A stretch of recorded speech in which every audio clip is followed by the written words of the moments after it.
Hey everyone, I should be live. I am testing out Sean's new format through my phone. So hopefully this is helpful, Sean, for what you're trying to accomplish here.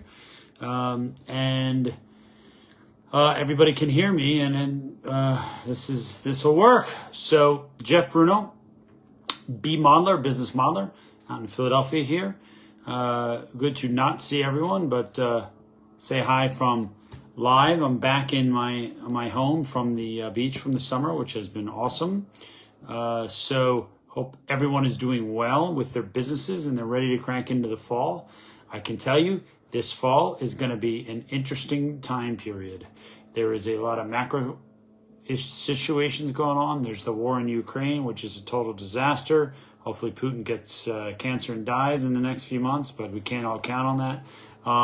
Three, we have inflation, non-inflation, disinflation this summer. Who knows what we have? It's kind of tricky. The Fed said recently they're going to continue raising.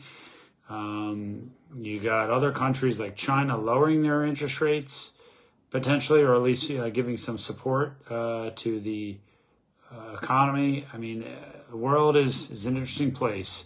Who knows? And if you know, tell me, because we'll make millions upon billions of dollars, because nobody knows. So I think the best bet is like what every business owner should always do is make sure you plan, business planning and analysis. So make sure that you plan, you look at, you focus on what matters in your business model.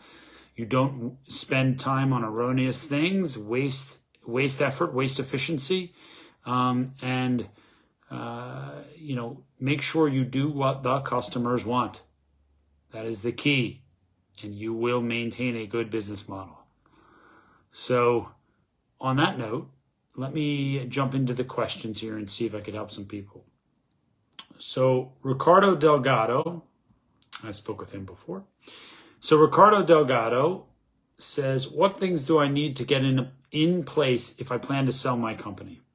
I own a barbershop shop, and I'm interested in learning more of what is necessary to exit this business. What type of things are involved when doing this? Thank you.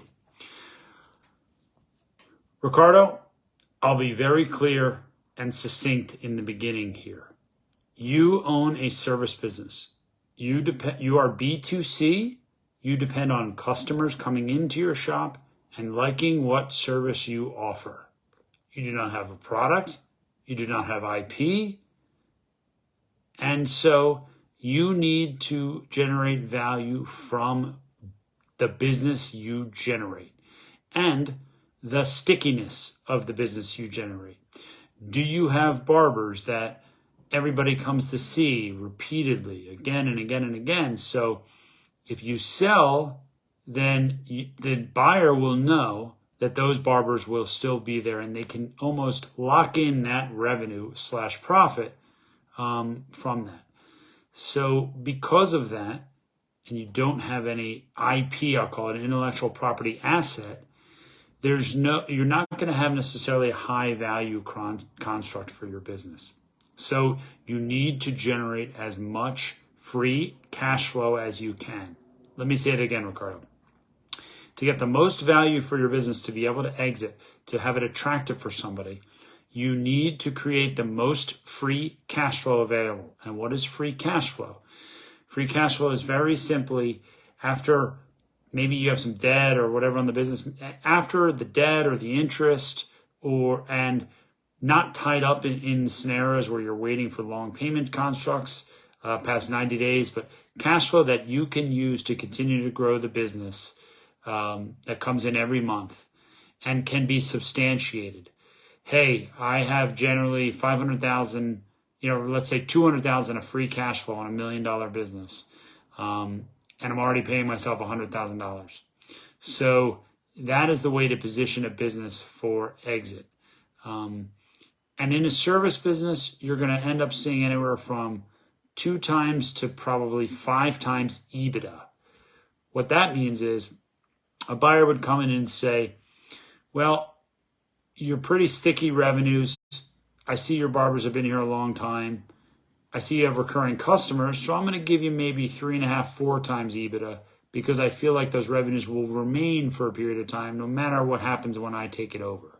So you might be doing 200,000 in EBITDA, or let's call this, for this easy point, net profit. And so a buyer might say, I'll give you 3 to 4 times that. So 600 to 800,000 to buy your business. Now, if your stuff's not sticky, and if it's does this as far as the ebbs and flows of the revenue, and you have to spend money to generate new revenue consistently, they're going to give you a additional discount on your business model. And what that means is they're going to lower the valuation construct. So they're going to say, well, we'll give you 2 times, not 3 or 4. So now you could sell your business for 400,000 instead of 6 or 800,000.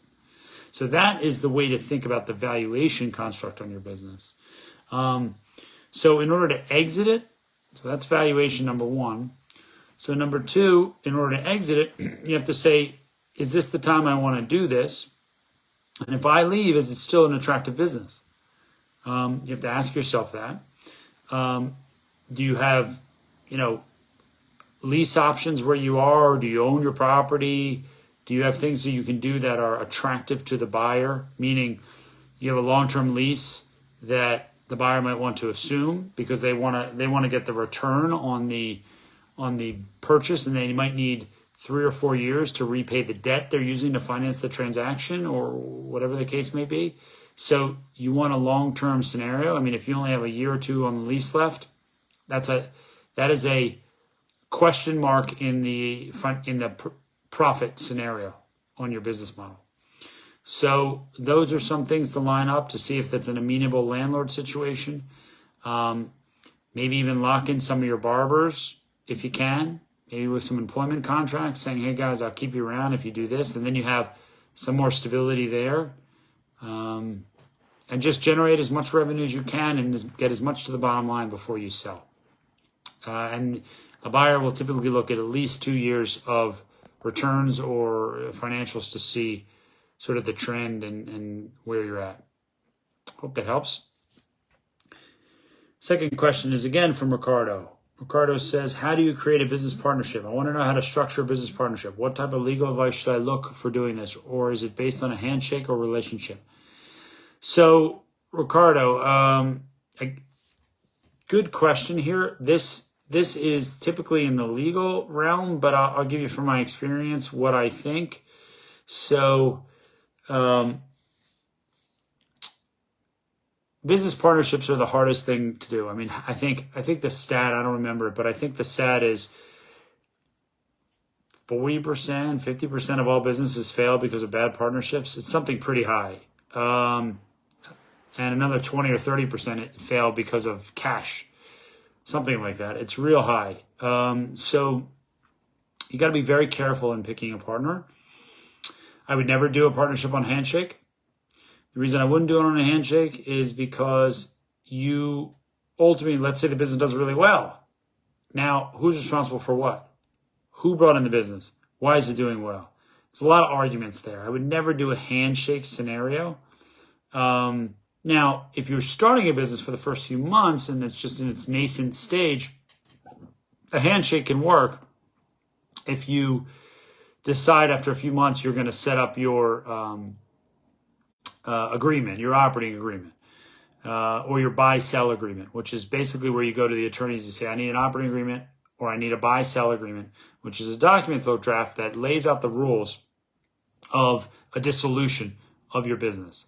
So, hey, partner A has 52%, partner B has 48%. So control relies within partner A at 52%.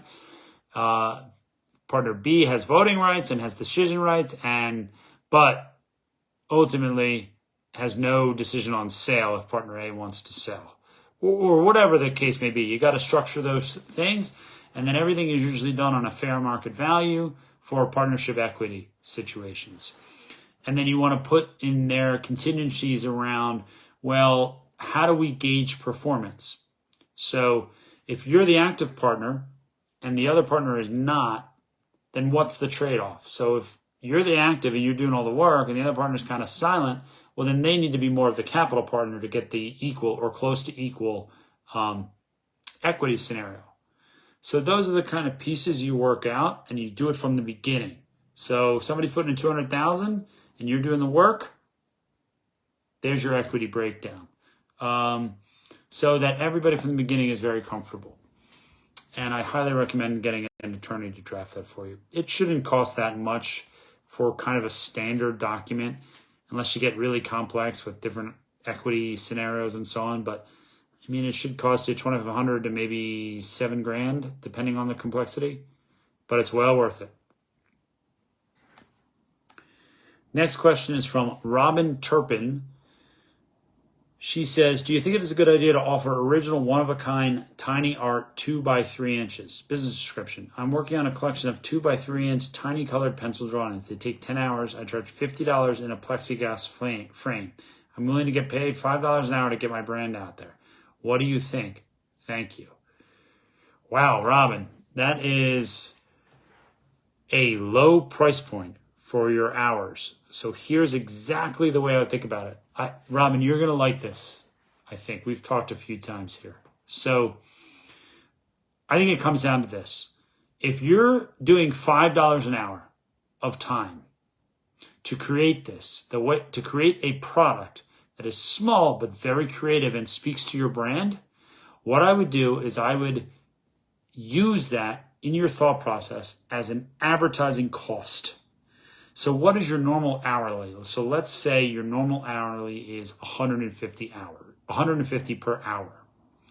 If that's the case, that means you're 30 times the cost of what you're doing this for, $5.